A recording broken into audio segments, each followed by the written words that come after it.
किस किस्म का कावा बनाकर पीना चाहिए? ये जो सर्दी का मौसम आ रहा है, कुछ लोग ऐसे हैं उनको फौरी एलर्जी हो जाती है, छींकें आ जाती हैं, नाक बहना शुरू हो जाता है। अदरक और सौंफ, अदरक के 3 इंची का पीस, सौंफ आधा चम्मच, 2 गिलास पानी में लेके इसको उबालें। अदरक और सौंफ की भाप लें। अल्सर होता क्या है और अल्सर ये कितना खतरनाक हो सकता खुदा ना खास्ता रास्ते में चलते हुए कहीं हम गिरते हैं और एक चोट लगती है और वहाँ पे रगड़ लगती है, अगर हम उसको कुछ नहीं करते, क्या खतरा आ सकता है? है? इन्फेक्शन हो सकता है? बिल्कुल। क्या बात है, इन्फेक्शन हो सकता है। लेकिन अंदर कोई अगर इसी तरह से रेजिश बन गई है, सोजिश बन गई है, और अगर हम उसको सही तरह से नहीं ट्रीट कर पा रहे हैं या ट्रीट करने के बावजूद वो ठीक नहीं हो रहा, वो किसी वक्त भी इन्फेक्शन में कन्वर्ट हो सकता है। वही जख्म बिगड़ के कैंसर तक भी जा सकता है। जिनको बार बार वॉशरूम आ जाता है या उनमें ठहराव नहीं होता, वो सिर्फ है खुश्क आंवला 50 ग्राम, ठीक है, किक्कर फली 50 ग्राम ठीक है और सौंफ 50 ग्राम। ये पहली बार आपको मैंने नुस्खा दिया, सर। ठीक है। ये वाला सुबह खाली पेट आधा चम्मच पानी के साथ इस्तेमाल कर लें। जिन लोगों को पखाने में चर्बी बहुत ज्यादा आ रही है, ब्लीडिंग तक भी होने की कैफियत बढ़ रही है, उनको ये बहुत ज्यादा फायदा देगा। पित्ते के अंदर पथरियां हो जाती हैं, बाद में फिर ऑपरेट करवाना पड़ता है और कई लोगों का जो पित्ता है वो रिमूव कर दिया जाता है, निकाल दिया जाता है। वो फिर बाद में मैदे के अमराज के अंदर भी मुब्तला हो जाते हैं। हमारा एक बड़ा बेहतरीन सा नुस्खा है जो जी। हम पित्ते की पथरियों के लिए इस्तेमाल करवाते हैं। आसान सी चीजें। सुंड, ये सूखा अदरक होता है, ये 50 ग्राम ले लें। नुशादर, ये 20 ग्राम ले लें। और काली मिर्च 10 ग्राम ले लें। ये पीस लें, बारीक पाउडर बना लें, इनका सफूफ बना लें। और ये सुबह, दोपहर और शाम खाना खाने के आधा घंटा बाद क्वार्टर टी स्पून यानी चम्मच का चौथा हिस्सा छोटा ये इस्तेमाल करें। सौंफ और अजवैन का अरक लें, दोनों को मिक्स करें, वो एक अरक बन जाएगा तो उस अरक के साथ ये वाली दवाई खाना शुरू कर दें।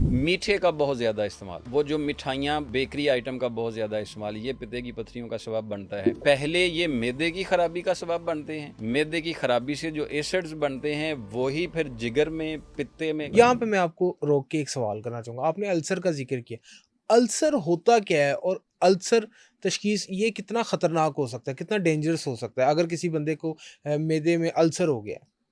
खुदा ना खास्ता रास्ते में चलते हुए कहीं हम गिरते हैं और एक चोट लगती है और वहाँ पे रगड़ लगती है, सोजिश बन जाती है, जी। अगर हम उसको कुछ नहीं करते 1 हफ्ता तक, क्या खतरा आ सकता है? हाँ, इन्फेक्शन हो सकता है। बिल्कुल। वो क्या बात है आपकी, अल्लाह आपका भला करे। इन्फेक्शन हो सकता है, बैरूनी इन्फेक्शन हो सकता है। लेकिन अंदर कोई अगर इसी तरह से रेजिश बन गई है, सोजिश बन गई है, और अगर हम उसको सही तरह से नहीं ट्रीट कर पा रहे हैं या ट्रीट करने के बावजूद वो ठीक नहीं हो रहा, वो किसी वक्त भी इन्फेक्शन में कन्वर्ट हो सकता है। वही इन्फेक्शन किसी वक्त जाके शदीद ज़ख्म का शक्ल इख्तियार कर सकता है। वही ज़ख्म बिगड़ के कैंसर तक भी जा सकता है। ओहो। कैंसर बिगड़ के खुदा ना खास्ता और बहुत सारे मिसाइल में चला जा सकता है। अल्सर मीन्स जख्म की इब्तदा। अल्सर वैसे जख्म को कहते हैं, जख्म को कहते हैं। ठीक है ना, जख्म हो गया। लेकिन ये अमूमी नहीं होते हैं। मैं ये तरतीब वाइज आपको इसीलिए चीज़ें बता रहा था ताकि नाजरीन को समझने में आसानी हो कि हमारी ये अलामात हैं तो हमें ये बीमारी हो चुकी हुई है तो हमें उसका हल लेना चाहिए। मतलब खाना खाने के फ़ौरन बाद कुछ ऐसे मरीज़ हैं बहुत सारे, वो इधर खाना खाया 20 मिनट में वॉशरूम की दौड़ें लग जाती हैं। हाँ, ये बहुत है। खाना खाया, बड़ा फास्ट वॉशरूम मैदा आ गया। अगर लोग मजाक करते हैं, बड़ा फास्ट मैदा जी, दे रहा। ऐसा हो गया। यानी उनकी आंतों में ग़िज़ा को बर्दाश्त करने की शक्कत ख़त्म हो चुकी हुई है। वो उसको रोक ही नहीं पा रहे हैं। उसकी हज़म वाला, फिर वो पखाना कच्चा आता है। मतलब हज़म शुदा खुराक नहीं होती है। कभी-कभी उसमें रेशा मिला हुआ होता है। कभी-कभी उसमें ब्लड भी आना शुरू हो जाता है। ये अब आके उसको नाम IBS का दे दिया गया हुआ है। कदीम अतिब्बा ने तो इस पर भी बहुत सारी रिसर्च कर चुकी हुई है। ये आंतों की सेंसिटिविटी हो जाती है, आंतें नरम हो जाती हैं, दबाव बर्दाश्त नहीं करते हैं। अब ये IBS की शुरुआती अलामात हैं। सही। तिब में इसको संगरैनी का नाम दिया जाता है। संगरैनी का मतलब ये रहती है साथ। रहती है साथ। हाँ जी। संगरैनी के लिए बहुत सारे बेहतरीन नुस्खा जात में से एक नुस्खा बहुत ज़्यादा मेरे मालिक ने करम फरमाया हुआ है, बहुत सारे लोगों को उसके फ़ायदा भी हो रहा है। हल्दी, मुलट्ठी और सौंफ। अच्छा, ठीक है। हल्दी, मुलट्ठी और सौंफ। मुलट्ठी जो गला खराब में भी जी, वही होती है। इन सब के अगर मैं फ़वाइद बताऊँगा तो अलग-अलग पॉडकास्ट चाहिए। एक-एक जड़ी बूटी पे इतने अल्लाह ने फ़वाइद रखे हुए हैं। लेकिन हल्दी, मुलट्ठी और सौंफ, और इस सूरत में अगर संग्रहणी हो चुकी हुई है और बार-बार वॉशरूम आने की हाजत हो चुकी हुई है, तो इसके साथ एक राल सफ़ेद मिलाई जाती है। वो क्या चीज़ है? राल, वो भी पंसारी से मिल जाती है। ये चारों चीज़ें लेके पीस के इसका पाउडर बना लें, सुबह, दोपहर, शाम आधा-आधा चम्मच।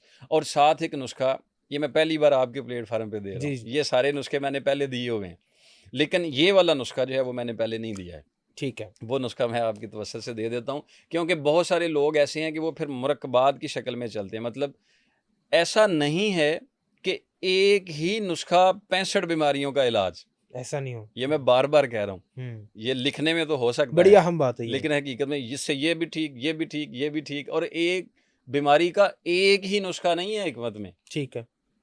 कि एक बीमारी का एक ही नुस्खा नहीं है। मुझे अक्सर लोग कहते हैं हकीम साहब तुसी सारी जगह ते ए ही नुस्खा देंदे हो, हुँ। हल्दी मुलट्ठी सौंफ वाला। सौंफ वाला। मैं इसलिए ये देता हूँ कि ये सब के मिजाज के मुताबिक है। ये मुतदिल मिजाज है, सारे दोस्त ले सकते हैं, लेकिन फिर भी मैं कहता हूँ दिल के अमराज वाले लोग, ब्लड प्रेशर के अमराज वाले लोग, वो कोई भी नुस्खा किसी भी नौयत का इस्तेमाल करें, पहले मुआलिज से मिलें, मुआलिज से उनसे मिले। मशवरा करें, अपनी तबीयत को दिखाएं, फिर वो चीज़ें इस्तेमाल करें। फ़ोन पे पूछ लें, वैसे पूछ लें, लेकिन उसके बगैर इस्तेमाल ना करें।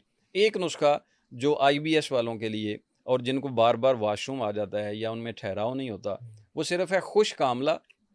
खुश्क आंवला। खुश्क आंवला 50 ग्राम, ठीक है। किक्कर फली 50 ग्राम, ठीक है। और सौंफ 50 ग्राम। ठीक। किक्कर फली। हाँ जी, ठीक है, किक्कर ये फली सारी चीज़ें पंसारी से आपको। पंसारी से, किक्कर फली 50 ग्राम, खुश्क आंवला 50 ग्राम और सौंफ 50 ग्राम। ये पहली बार आपको मैंने नुस्खा दिया, सर। ठीक है। ये वाला सुबह खाली पेट आधा चम्मच पानी के साथ इस्तेमाल कर लें। जिन लोगों को पखाने में चर्बी बहुत ज़्यादा आ रही है, ब्लीडिंग तक भी होने की कैफियत बढ़ रही है, या उनकी जो है वो अंदर सेंसिटिविटी इतनी बढ़ गई है कि पेट अनकम्फर्टेबल रहता है उनका, उनको ये बहुत ज़्यादा फ़ायदा देगा। साथ हल्दी मुलट्ठी सौंफ और राल, ये वाला नुस्खा बना के रखें, साथ ये इस्तेमाल करें, क्योंकि बहुत सारे नाजरीन हमारे आउट ऑफ कंट्री हैं, वहाँ उनको पंसारी अवेलेबल नहीं नहीं होते होता। हैं। तो मैं बड़ी कोशिश करके वो चीज़ें ढूंढता हूँ जो कहीं से भी मिल जाएं। ठीक। नुस्खे देने का मतलब उलझाना नहीं होना चाहिए, हाँ जी। आसानी होनी चाहिए, ताकि किसी के लिए बेहतरी हो सकते। ये हमारा इख्तियार है, हम कर सकते हैं। ठीक करना मेरे मालिक का इख्तियार है, शिफा अल्लाह ताला के वो हाथ। अल्लाह की तरफ से है, ये हम नहीं कहते हैं। ये बहुत सारे लोगों के मिजाज के हिसाब से बहुत बेहतर बहता है, लेकिन अगर कुछ लोगों को इनके साथ भी फ़ायदा नहीं होता तो फिर बीमारी कोई और है, उसकी तशख़ीस तलब करवाएँ। कोई और है, मसला कोई और है, तो उस मुनासबत से कोई नुस्खा इस्तेमाल किया जाएगा तो फिर बेहतरी हो सकती है। सर, आखिर में मुझे हम इस मैदे वाला जो हमारा सेगमेंट है इसको हम ज़रा क्लोज़ करते हैं, आगे चलते हैं। मुझे ज़रा एक कोई नुस्ख़ा बताएँ जो तमाम लोग कहवा की सूरत में कहवा पीते हैं। जैसे अभी भी हम एक कहवा पी रहे हैं, लोग चाय नहीं पीते, कहवा पीते हैं। वो बताइए कि किस किस्म का कहवा बनाकर पीना चाहिए? ये तो आम सी बात तो नहीं है कि हर किसी का मैदा एक ही चीज़ को बर्दाश्त नहीं कर सकता है। हुँ। अदरक और सौंफ, ये जो अभी मौसम आ रहा है, जी। सर्दी। ये जो सर्दी का मौसम आ रहा है, बहुत सारे लोग हैं, अल्लाह करीम सबको महफूज फरमाए, लेकिन कुछ लोग ऐसे हैं उनको फौरी एलर्जी हो जाती है, छींकें आ जाती हैं, नाक बहना शुरू हो जाता है, मसला हो जाता है। हुँ। तो वो सबसे पहले एक काम करें, अदरक और सौंफ, अदरक के 3 इंची का पीस, सौंफ आधा चम्मच, 2 गिलास पानी में लेके इसको उबालें, ठीक। और ऊपर ढक्कन रख के इसको उबालें। आप कहीं से भी, बाइक पे जाना है, कहीं पे भी जाना है, रिश्ते में जाना है, गर्दों गुबार काफ़ी सारी आ जानी है, स्मोक काफ़ी सारी है, वो आ जानी है, वो परेशान करती है। इसकी स्टीम लें, ठीक है। भाप लें, अदरक और सौंफ की, हुँ। अदरक और सौंफ की भाप लें। ठीक। इसके साथ नाक का जो मसला है, एलर्जी का जो मसला है, छींकों का जो मसला है, ये बड़ी जल्दी हल हो जाता है, हुँ। इन्फेक्शन नहीं होने देता। दूसरे नंबर पे अदरक और सौंफ, हुँ। इसका अलहदा से कावा बनाएं और ठीक। इसमें आधा चम्मच शहद डालें। हुँ। ये रात को 1 कप आप ले लें और सुबह उठ के खाली पेट 1 कप ले लें। ये आपका पेट भी कम कर देगा, ये बड़ी। आपका डाइजेशन निज़ाम जो है वो उसको ठीक कर देगा। इससे नज़र भी तेज़ हो जाती है। अच्छा, हकीम साहब ये बताइएगा कि ये जो पित्ते की पथरियाँ हो जाती हैं, पित्ते के अंदर पथरियाँ हो जाती हैं, बाद में फिर ऑपरेट करवाना पड़ता है और कई लोगों का जो पित्ता है वो रिमूव कर दिया जाता है, निकाल दिया जाता है। वो फिर बाद में मैदे के अमराज़ के अंदर भी मुब्तला हो जाते हैं। तो ये भी कोई मैदे के अमराज़ की वज़ह से पित्ते के अंदर पथरियाँ आती हैं? मेडिकल में तो अमूमी तौर पर इसको पित्ते की पथरियाँ ही कहा जाता है, कि स्टोन गॉल ब्लैडर कहा जाता है। हमारे हर्बल में ऐसा होता है कि हम इसको स्टोन तो नहीं कहते हैं, ये जो पित्ते का अपना लिक्विड होता है, हुँ। जो पानी होता है, यही असल में फ्रीज़ हो जाता है, फ्रीज़ हो जाता है। जम जाता है। ठीक। जब जम जाता है सारा तो फिर पित्ता अपना फ़ेल नहीं कर पाता। जो इसका फ़ेल है मैदे के अंदर हज़म की इस्लाह करना, मैदे के अंदर ये यानी कि मैदे से मुंसलिक है हाँ, बिल्कुल मैदे से मुंसलिक है, मतलब इसमें जो लिक्विड अल्लाह तबारक व तआला ने बनाया हुआ है, वो आंतों में किसी तरीके से हल होता है, तो फिर उसके बाद जाके ग़िज़ा हज़म होती है। हजम होती, ठीक है। लेकिन जिनका पित्ता निकल जाता है, वो जो कुदरती निज़ाम था, हम्म जिसने वो तेज़ाब इसमें पढ़ना था, तो उसने हल करना था, वो नहीं हो पाता, हम्म। तो फिर हमें हमेशा के लिए हाज़मे के लिए कुछ दवाएँ लेनी पड़ती हैं। वो खाने से पहले भी लेते हैं, खाने के बाद जी, भी वो फिर मुस्तकिल चलती रहती हैं। हम क्या करते हैं, अगर पित्ते की पत्थरियों का मरीज़ कोई आ जाए 40 साल से पहले, हम्म बहुत सारे ऐसे मरीज़ हैं, 40 साल से पहले तो इनको अद्वियात के साथ जो है वो कुछ चीज़ें इस्तेमाल करवाई जाती हैं, जिनसे वो पिता अपनी वापस सही हालत पर आ जाता है। ठीक है। 40 साल के बाद भी ठीक ज़रूर हो जाता है, लेकिन चांसेस कम होते हैं। ठीक। वो भी उस हालत में कि उसको देखा जाता है कि पिता अपनी साख्त में ख़राब तो नहीं हो गया, मतलब वो हम्म बहुत ज़्यादा गल चुका तो नहीं है, या उसकी अंदरूनी वाल में कोई मसले तो नहीं आ चुके हुए हैं जिसकी वजह से ख़राबी हो रही है।